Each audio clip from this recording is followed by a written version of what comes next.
या देशातली महागाई त्यांनी कमी झाली पाहिजे. या देशातल्या बेकार तरुणांना न्याय देण्यासाठी काहीतरी धोरण त्यात असलं पाहिजे.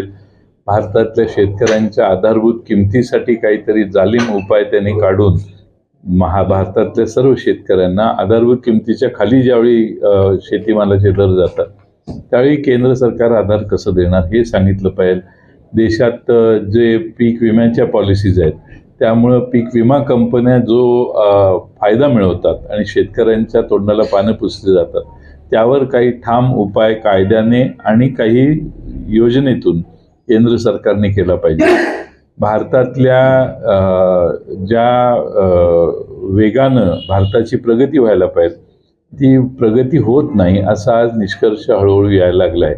तिथं आपल्याला 5 ट्रिलियन इकॉनॉमी डॉलरपर्यंत इकॉनॉमी न्यायची आहे त्यावेळी या देशाचा विकासवाढीचा वेग 16-17% जायला पाहिजे. पण आज तशी परिस्थिती नाही. त्यामुळे विकासवाढीचा वेग वाढवणं, देशातल्या रोजगार निर्माण करण्याची धोरणं आखणं आणि या देशात अधिक गुंतवणूक येण्यासाठी या देशात आज जे उद्योजक आहेत त्यांना त्रास नव्हता परकीय गुंतवणूक अधिकाधिक आणण्यासाठी काय प्रयत्न करणार हे देशाच्या अर्थमंत्र्यांनी उद्या जर सांगितलं तर मला वाटतं या देशातल्या लोकांना दिलासा मिळेल. GST प्रचंड वाढलेला आहे त्याच्यात त्यांच्या हातात नाही आहे. सगळ्या देशातल्या राज्य सरकारच्या अर्थमंत्र्यांनी एकत्रित येऊन GST काउन्सिलमध्ये ती मतं मांडली असतील तर त्यावर काही उपाय त्यांनी काढला पाहिजेत.